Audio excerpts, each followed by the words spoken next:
Hi everyone, and welcome back to my channel. Today we're going to be reviewing Legacy Prowl's upgrade kit, which is DNA Designs DK-42.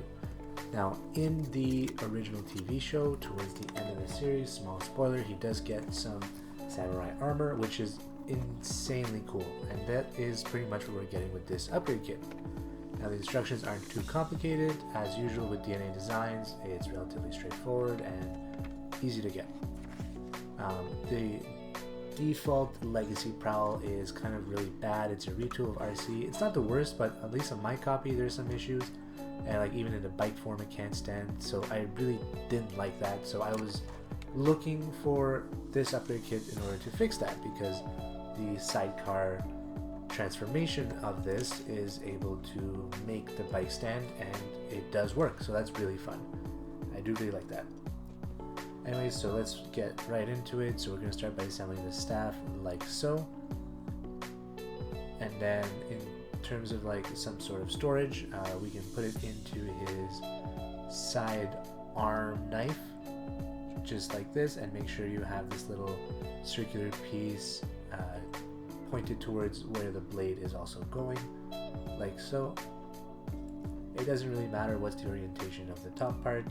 I guess the pitchfork is what I'm going to call it. This was a little confusing because they didn't really explain that, but just by trial and error I was able to figure out that it's just a matter of untabbing those guys and then breaking open the windshield, and then you're able to sort of concoct it, contort it into this form, and that's pretty much just for the display form version of it.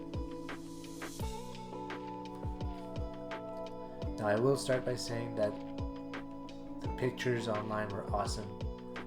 I think that this is a really cool concept, and I think it was like 6 months in between, like when I ordered this when I first learned about this and when I got it.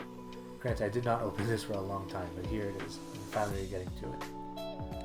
And it doesn't stand the best, but that's okay. Not the end of the world. It had issues for me just fully connecting, but it could be a quality control issue or not. That's okay. I'm not really the biggest, like, I don't really hyperfixate on the storage modes because I usually will not have it in storage mode. I don't like the default Prowl figure enough to display him outside of his armor.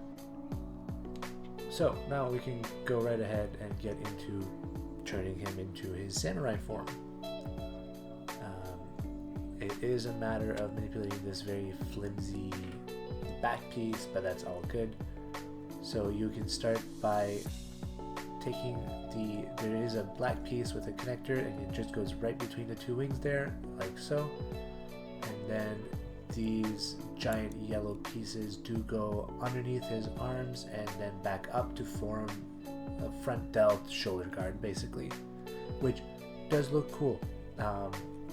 It is pretty bulky, but that's all good. These little pieces do slide over to the front, like you can see me doing that there. My main issue with this is that I don't feel like they slide to the front enough. It doesn't feel like it's on the side, more still on the behind. And obviously the shoulder guards, as you can see how giant they are, it really restricts the mobility of the figure. And finally, helmet goes on top. I'm not a fan of the helmets that use the head that's inside because it just feels way too big, you know? I wish that it had a fully covered faceplate. As for the weapons, you have this side sword that goes on the side of the arm, which again is very restricted because of the shoulder.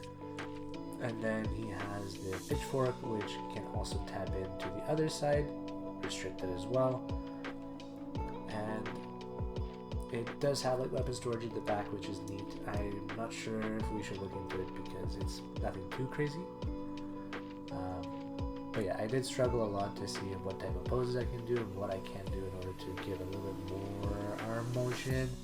Fortunately, I couldn't find anything too crazy. Now, there is the other mode where you can hold the pitchfork. Unfortunately, his left hand is not made to do that, so you have to go to the right hand.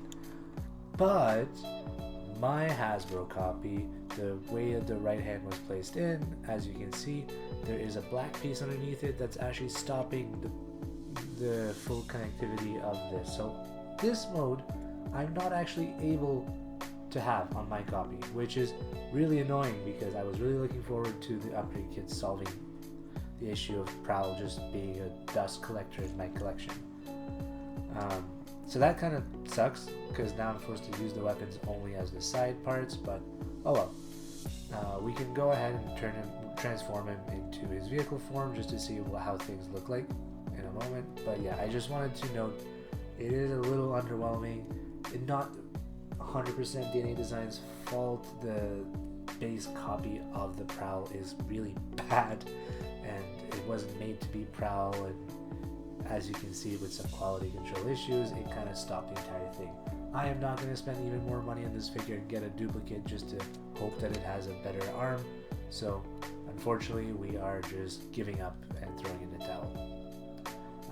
On that note, I am starting to reduce my consumption of Hasbro official products because I'm starting to get burned a lot by the more newer releases, and I'm tired of spending my money on that.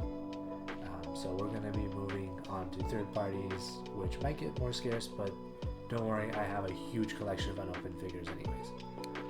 To turn it back into the mode, it's pretty simple. You just have to connect the front of the windshield, bring these little side guards from the legs, snap it back into place, and then you can take apart the pitchfork and slide it in underneath here. As you can see, there's two little grooves for you to put that in there. It works. It's a little hard to actually get it out, which sucks, but that's okay. Don't forget to take out that little circular piece. Once it's in there, we're pretty much almost done, which is always fun. This little piece, that gray piece, you do attach the helmet to it, and it's going to kind of hide inside, which is neat, but I don't know if this is normal for this upgrade kit, but that helmet comes off very easily. And yes, you can use clear nail polish to try to thicken that connection. I don't care enough about it, unfortunately. As long as it's in there, when I put it into sidecar mode, that's it. That's done. As you can see, the blade is able to bend. Now for this, we are going to bend it at the 90 degrees and then connect it like so to create that extra wheel.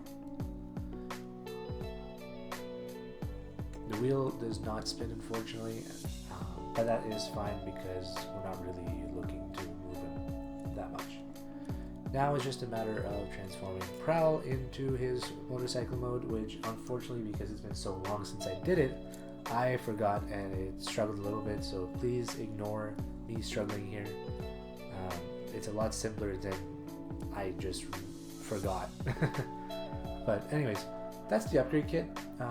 Overall, it's a cool concept. Unfortunately, I don't think it was executed in the best way, and they were impacted by Hasbro's lack of attention to quality control, and that led in a pretty disappointing overall experience, especially since with the upgrade kit, I think this is close to like $100 Canadian figure.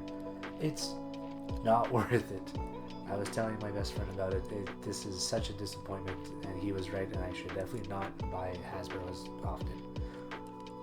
Overall though, so far, all the other DNA design upgrade kits have been really cool and awesome, so I'm hoping this is just kind of a fluke.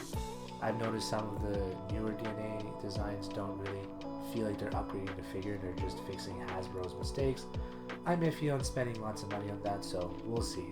For example, I'm not going to be getting the Sentinel Prime upgrade kit from Transformers 1. But anyways, now that he is in motorcycle mode, we are able to attach the other piece to the side.